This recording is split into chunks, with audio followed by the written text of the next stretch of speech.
We're back on to another episode of Sports Talk with JWock. This is podcast number 67, and I will be with you right after this intro.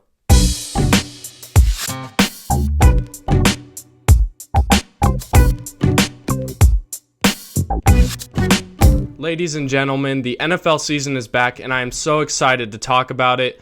And I know a lot of you guys are excited to be able to start watching the NFL season again, where we don't have to watch the backups play majority, if not all of the game. We finally get to watch the starters. But before we go into some NFL talk, let's discuss this background. Obviously, if you guys haven't noticed, which would be kind of crazy, but if you haven't noticed, the background is a lot different than what it was in the previous episode, where we had the brick wall and then the lights. We've done a lot more. We also have more, you can't see it on camera, but over here to my right, there's also more where if a special guest comes to this episode and they want to record in this room, you will be able to sit down on a chair, and I'll have a video on Instagram posted hopefully by the time this video comes out, basically the before and after of my room transformation and how much this room has changed. It looks so cool now, and I really like this format of this background just because it's more adaptable, if that makes sense, because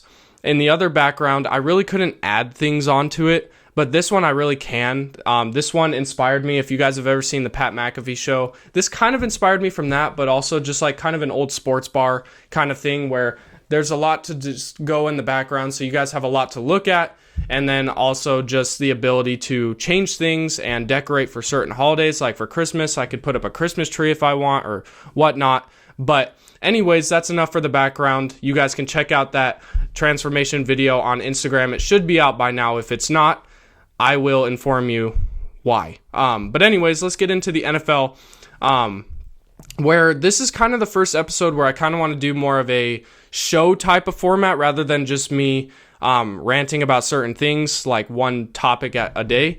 So we actually have 3 topics to talk about.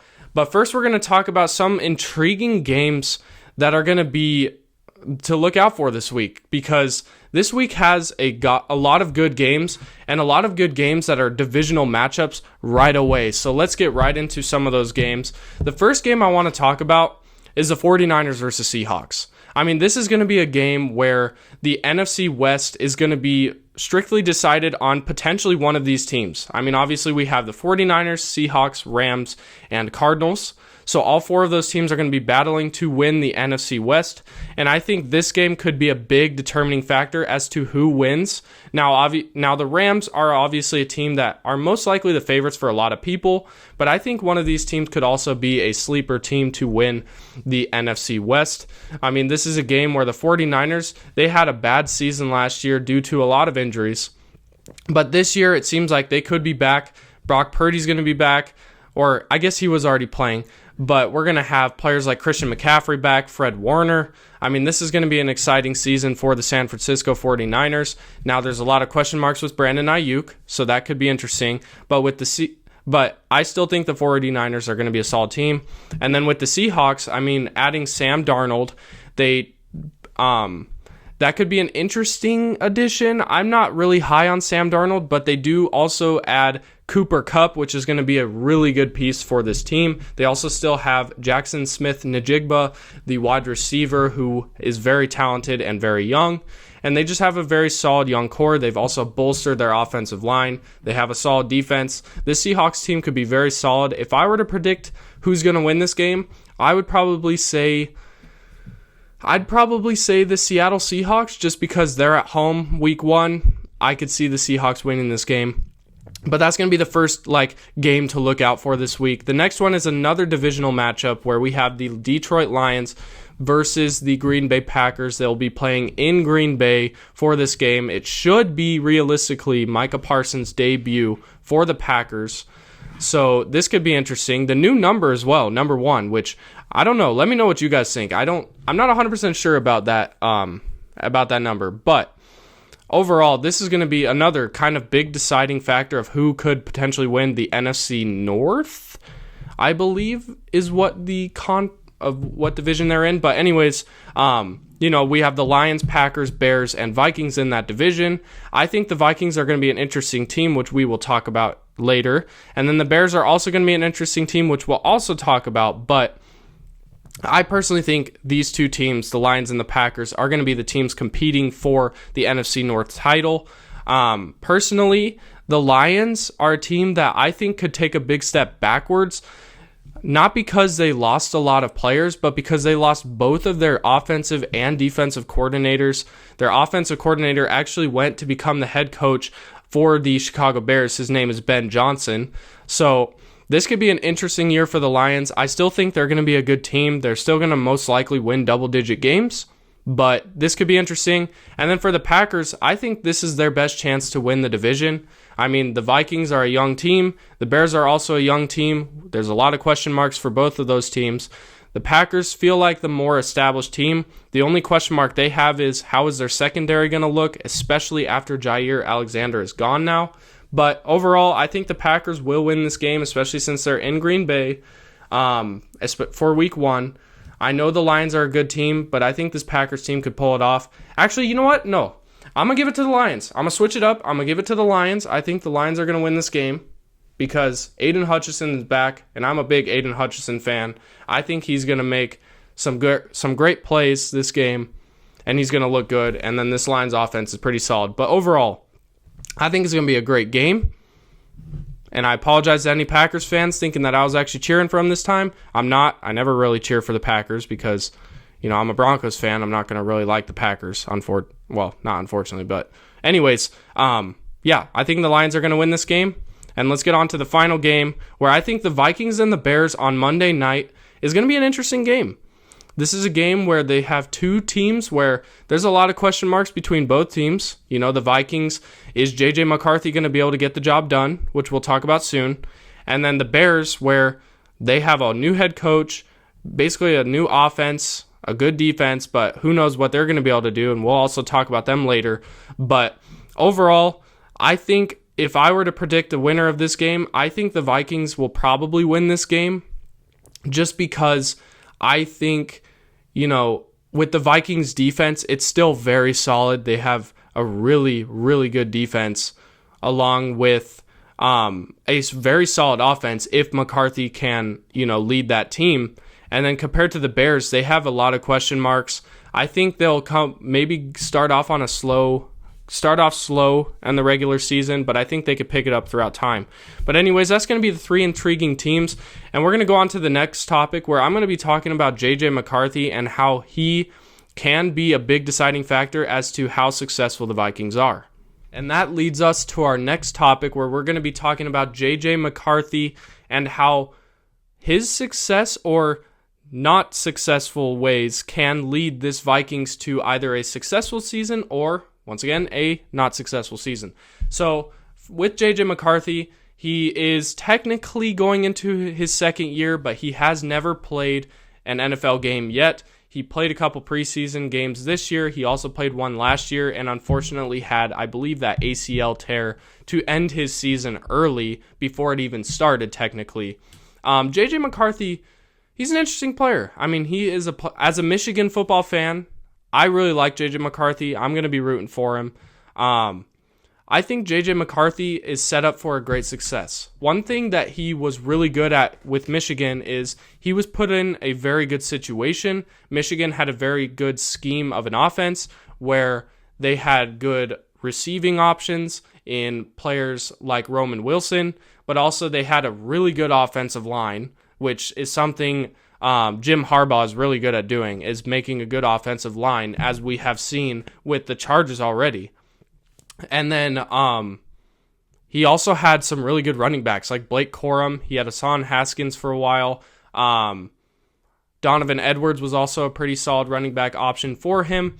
But overall, JJ McCarthy is a player that I think is really good in a scheme offense, but also he's a player that is very raw. I mean, he's a player that in Michigan, he liked to throw the ball and try to test those tight windows and try to get it right through those tight windows to his wide receivers, which was kind of hit or miss. I mean, he was pretty good at times, but there was also moments where it's like, okay, JJ, let's slow down here. Let's take it easy. That might have been an interception in the NFL.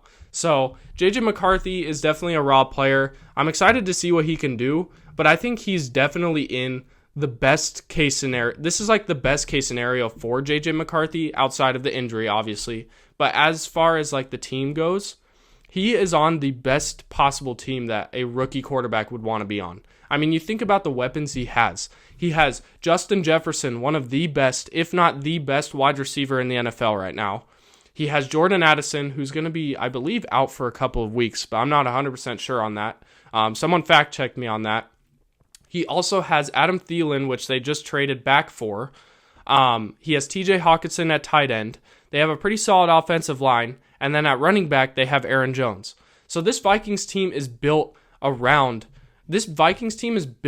for any quarterback. I mean, any quarterback could succeed in this offense, especially like we saw last year with Sam Darnold. Sam Darnold, in my opinion, I don't view him as like some unbelievable quarterback, but he was in the MVP talks for multiple weeks because of how well he was playing. And I have to think that that's mostly because of the weapons he had. So I think J.J. McCarthy's built in a great situation. He's a lot younger than Sam Darnold, so he has a lot of time to develop and learn. And this could be a very, very interesting season for J.J. McCarthy, where I think he can make a great leap. And if he's successful and he plays relatively decent, I think this Vikings team can make the playoffs. If he doesn't, I think this Vikings team can really struggle. I know they have a great defense, but if he can't get it going offense, at least in the throwing game, this Vikings team could definitely struggle, even with those great of weapons. So let me know what you guys think down below of what J.J. McCarthy can do this year and what you predict he will do. And let's get on to our final topic, where I'm going to be talking about a team that I think you should look out for this year. Before we get on to the final topic today, have you liked the video? If not, feel free to go down below and like the video. It's completely free. And while you're at it, why not hit the subscribe button? It's completely free, and you can always unsubscribe at any time if you'd like. But anyways, let's get into the final topic, where we're going to be talking about a team that I think we should be looking out for this year that may not be in the biggest radar for a lot of people, and that is the Chicago Bears. I know that's a big surprise, but they've made some very, very interesting moves that I could honestly lead this Bears team to be very successful in the future. Ryan Poles, as their GM, in my opinion, doesn't get enough credit for what he does. He makes great moves in the offseason. It just feels like the players just don't execute well, and I think a lot of that had to do with coaching. So they fired their last coach, which I believe his name was Matt Nagy. I think that was his name. If I'm wrong, please correct me. I don't know if that was right or not. But anyways, they go out and hire the former offensive coordinator for the Detroit Lions, Ben Johnson, which I think Ben Johnson has done a great job so far. He is definitely looking to change the narrative of the Bears and get them back to winning football, which they haven't really done for a little bit. I mean, ever since kind of the double doink in the playoffs a couple years back, or maybe it wasn't the playoffs, I can't remember, but ever since then, the Bears really haven't been like great. Like, they have not had a really good team, or even close to a really good team, for a while. So I think Ben Johnson's going to be able to turn this team around. I mean, this sounds crazy. Maybe this is a hot take, but he kind of reminds me of like Sean Payton a little bit. And maybe that's just me saying that because I'm a Broncos fan, but like, he holds players accountable. He doesn't just like, tell them like, oh, you're doing great, even though they're not. Like, he holds players accountable. Like Luther Burden, who they drafted this year in the second round, he was having some serious troubles, and Ben Johnson was calling him out. He was making it known that, hey, you need to do better. You need to step up. And it seems that Luther Burden's doing a lot better. So, I mean, it's pretty crazy just to watch how Ben Johnson has already been kind of shifting the narrative of this Bears team, and it's been very interesting. And I think he's a great addition as a head coach, and I think he's going to be a head coach for a long time, not just for the Bears, but in the NFL in general. Also, the Bears this offseason boosted their offensive line by a lot by trading for both Joe Thuney, I think that's how you say it. He was from the Kansas City Chiefs, and then Jonah Jackson from the Rams. One of the big things the Bears struggled with last year was their offensive line. Caleb Williams did not have enough time in the pocket at all. He had to throw the ball quick, which led to potential poor decisions or just bad throws. Caleb Williams now has an offensive line that's respectable, and that's going to give him more time than he got last year. And we even saw in the preseason, he had a lot of time, but there were moments where Caleb Williams just wouldn't throw the football. And he took too long to make a decision. So that's going to be on Caleb Williams on that end. But overall, Ryan Poles has done a great job adding 2 offensive linemen. And I think he also added more, but those are like the most notable. He added some great offensive linemen to help, protect the quarterback in Caleb Williams, a very young, intriguing quarterback. They also drafted Colston Loveland, the tight end out of Michigan, in the first round, and then drafted also, like I mentioned earlier, Luther Burden, the wide receiver from, I believe, Missouri. These 2 players are going to be great weapons, great players that Caleb Williams is going to be able to throw to. They're just more weapons. I mean, the more weapons a quarterback has, the better the quarterback's going to be. Maybe, depending on how their decision-making is.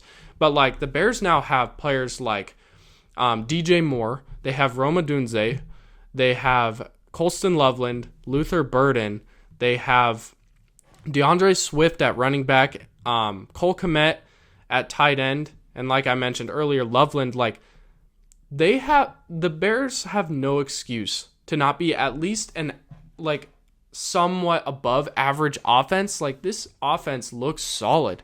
They just need to execute now. And they also have a really solid defense that includes players like Jalen Johnson, Kyler Gordon, and Montez Sweat. Like, this Bears defense also looks good. This team could be a surprise team to make the wild card in the playoffs. Like, I'm serious. I know this NFC is pretty stacked. There's a lot of teams that are most likely going to make the playoffs, leaving only a few spots for potential sneaky teams that could make it. I think the Bears could be one of them. I don't know if they're going to make it this year, but in the next 2 or 3 years, this Bears team could seriously be a team that not only is making the playoffs, but could be competing to win the NFC North. That might be a hot take. That might be for another episode. But anyways, that's going to be that's the intriguing team that I think we should all be looking out for this year. At least I will, for sure. Let me know what you guys think. Let me know if there's a different team that you guys would say is a team that we definitely should be looking out for. But anyways, that's going to be the end of podcast number 67 of Sports Talk with JWock. I tried doing a little bit new of a format. I kind of did this in the past, but I kind of want to make this more like a show rather than just like me sitting down and talking. I know I'm talking the whole time, but I'm trying to change the format, trying to change my enthusiasm and my voice just to make everything sound a little more entertaining for you guys. So let me know what you guys think down below. I would love if you guys could just share this podcast with everyone that you know, or as many people as you can, just because it really helps me out and it shows me that you guys like my content, and it kind of motivates me to continue to keep going. But anyways, thank you guys so much for tuning into podcast number 67 of Sports Talk with JWock. I appreciate all of your support. I wouldn't be here without you guys. I hope you all have an amazing week. God bless.